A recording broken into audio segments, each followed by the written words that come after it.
안녕하십니까. 조세전문 변호사 고성주입니다. 오늘의 주제는 왼수가 따로 없다. 예.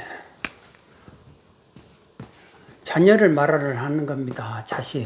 부모와 자식의 관계가 도대체 어떤 관계인데 키워주고 교육해가지고 다 성년 되기까지 다 해줬는데 부모 그늘에서 계속 존재한다 이겁니다. 그러니까 그냥 막 골수를 다 빼먹으려고 한다 이겁니다.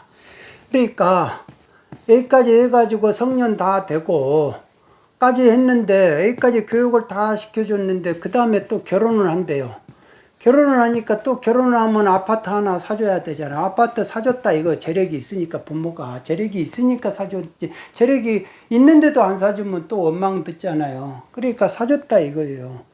그러면 여기서 이제 또 애기가 나오잖아요. 그러면 손자 손녀가 나오면 어떻게 돼요? 또 애들을 또 봐줘야 된다 이거예요. 안 봐주면 또 뭐라 하니까. 그런데 봐주기 시작하니까 이게 며느리가 시어머니를 보고 시어머니를 이렇게 본다 이거죠. 가사 도우미로 본다 이거예요. 시어머니의 가사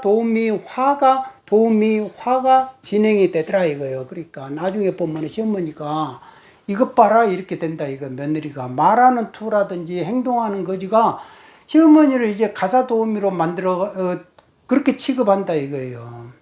그러니까 고맙습니다 하면서 막 존경하고 이렇게 어쩔 줄 몰라 해야 되는데 당연하게 어머니 이거는 이렇게 하면 안 돼요 뭐 이렇게 하니까 기분 나빠한다 이겁니다 이제.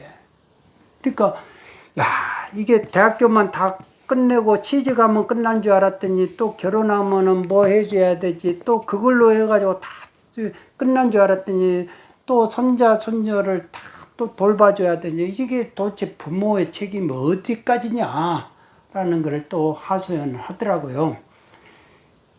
이것만 가지고 그나마 이렇게 해가지고 그래도 부모 자식한테 그래도 고맙습니다 이렇게라도 말을 듣는다면야 그래도 자식 키운 보람이라도 있겠지만은 그렇지 않은 경우가 있다 이거예요. 왼수 같은 존재가 있다 이겁니다. 자, 결혼을 했어요. 결혼을 해가지고 아파트를 사줬어요.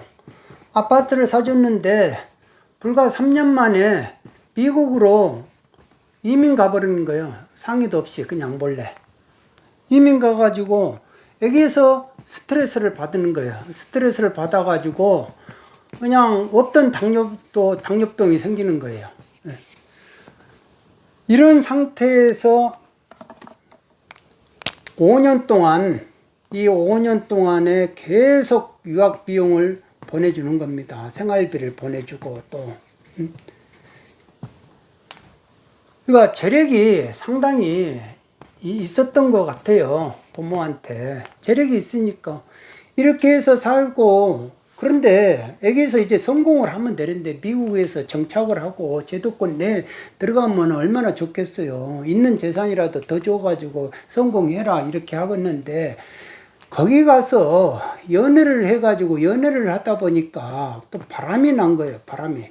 바람이 났는데 또 뭐라고 그러냐면 내가 시민권을 따려면은 사업을 해야 되니까 사업 경비 좀 필요하다 해가지고 수십억을 좀 보내달라 해가지고 2번에 걸쳐가지고 또 보내줬다 이거예요. 그래 시민권 따거라 했는데 뭐 시민권 따기는 뭐가 그냥 2년 만에 돈 보내준 거 다 그냥 소진해버리고 결혼한 여자하고는 처하고는 전처하고는 이혼해버리고 내연녀하고 결국 2년 만에 귀국을 한다 이거예요.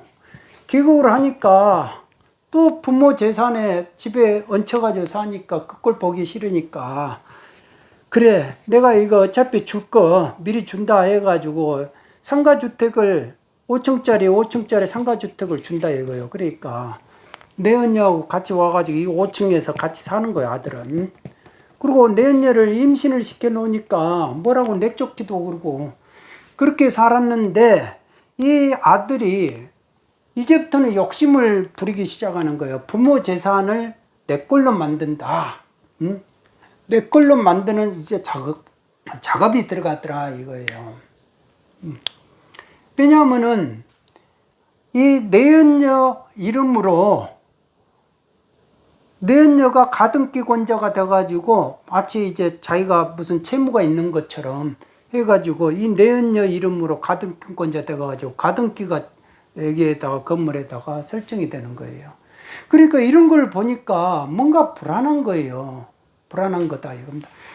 이 애당초 이 건물을 증여를 할 때 어떻게 했냐면은 조건부를 한 거예요.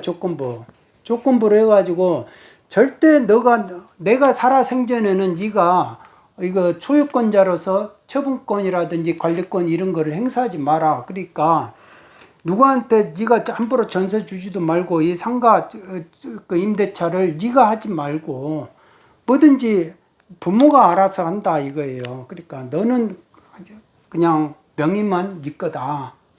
그리고 만일 이거를 이행을 못하면은 다시 증이 없던 걸로 해버린다. 그러니까 오케이 해서 한 거단 말입니다. 그러니까 그런데 가등기 해버리고 나중에 5층에서 살고 있는 거 몰래 나가가지고 5층에 있는 거는 그런 전세 줘가지고 전세금 자기 계좌로 받아버리고 상가 임차인들한테 전부 다 자기가 주인인 것처럼 주인 바뀌어졌다고 아버지에서 나한테 바뀌어졌으니까 전부 다 증액을 임대료를 증액해 가지고 그 전부 다 내 계좌에다 넣어라 이렇게 한 거예요.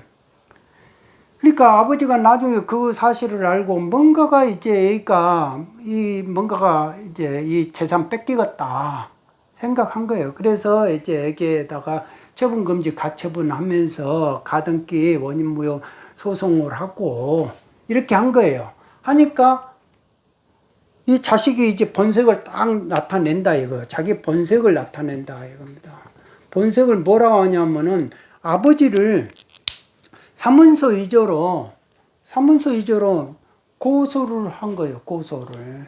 고소를 하고 그 다음에 아버지 심부름 센터를 시켜가지고 아버지의 일거수일투족을 감시를 하는 거예요.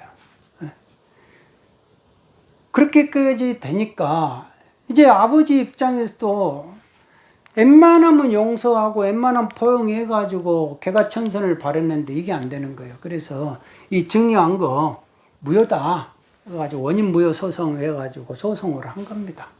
소송을 하니까 당연히 이제 법원에서는 불효했네 하면서 이제 그거를 증여가 없던 걸로 한다 해가지고 무효 해가지고 돌려줘라 라는 식으로 이제 판결이 났다라는 겁니다. 그러니까 왼수 같은 자식 때문에 결국은 이런 일이 벌어졌는데 다시 되돌려 오기까지도 이렇게 힘이 들었는데 더 힘들게 하는 게 뭐였냐면은 이거를 이 상가 건물을 증여를 했으니까 증여한 거에 대해서 이제 증여서 신고했을 거 아니에요. 아들 입장에서 증여서 신고를 했는데 부담부 증여로 신고를 했다 이거예요.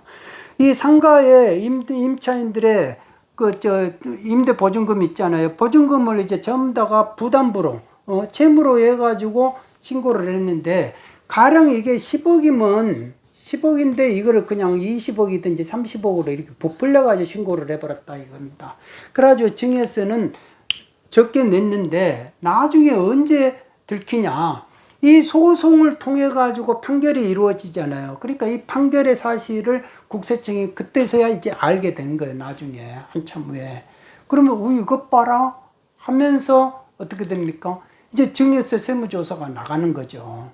증여세 세무조사 나가니까 예전에 이쪽에서 외국에다가 이게 돈 줬네 수십억. 그리고 또 이게 증여 건물을 했는데 이게 부담부 보증금을 채무를 이 깎아가지고 했구나 하면서 이걸 다시 정리해가지고 증여세 본세 매기고 가산세 매기고 이렇게 과세를 하는 거예요. 과세를 하면서 이 사람한테는 자식한테는 능력이 없어요. 증여세 낼 능력이 없으니까 재력 있는 아버지한테 같이 묶어서 연대납세 의무다 해가지고 지정을 해버린 거예요. 그러니까 아버지가 내세요 라고 이렇게 된 거예요. 그러니까 아버지 입장에서는 이 자식 때문에 그나마 소송하면서 간신히 민사로 이렇게 가져왔는데 또 증여세까지 내라고 하니까 억울하잖아요. 그러니까 아니 이 민사 판결에 의해 가지고 내가 다시 가지고 온 것뿐이다. 가지고 온 것뿐이니까 애당초 증여가 없었다. 이 증여가 없었다. 상가 건물 없던 것이 됐다. 그러니까 증여세 과세한 거는 잘못이니까 마찬가지로 아들에 대한 증여세 과세 처분은 없는 것이고 위법이 되는 거고, 그 다음에 그걸 전제로 한 연대납세 의무를 지게끔 한 거, 그것도 잘못이다. 그러니까 그거 없던 걸로 해주라 라고 했지만 국세청이 웃긴 소리다. 그 후발적 경정 청구하려면은 그러면은 3개월 내에 해야 되는데 왜 3개월 지나서 했지 않느냐. 그러니까 그런 거 모르겠다. 이렇게 하니까 이제 또 그거에 대해서 또 불복을 해야 되잖아요. 불복을 해서 이제 정리가 된 거죠. 그러니까 원인이 무효가 됐기 때문에 무슨 뭐 후발적 경정 청구 그거 떠나가지고 무효인이기 때문에 증여가 없는 것이 된다. 그렇기 때문에 증여세 경정 청구를 감액 경정 청구, 증여세 감액 경정 청구 0으로 만들어 달라 하는 거는 거부한 거는 잘못됐다라고 이렇게 판결이 됐죠. 그러니까 이 자식, 왼수 같은 자식이 재물 욕심을 내다 보니까 부모가 이 스트레스에 당뇨병이 더 악화가 돼가지고 막 정신적으로 충격을 많이 받아가지고 흔들흔들 할 정도로 돼버렸다라는, 그러니까 건강 잃어버렸지, 또 이렇게 소송하면서 더 힘들어져 버렸지. 그러니까 이게 자식과 부모 관계가 이런 경우에는 원수지간이다. 도대체 어떤 자식은 원수로 그렇게 나와가지고 원수 같은 짓을 하느냐.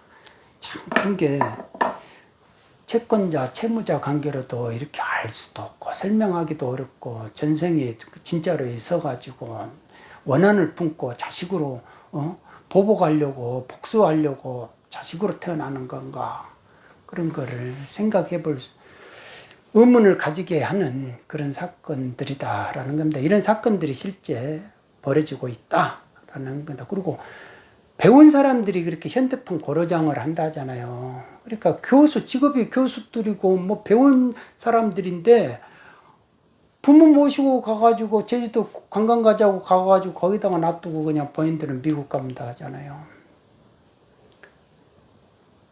요양병원에 있는 분한테 그런 이야기를 들었습니다.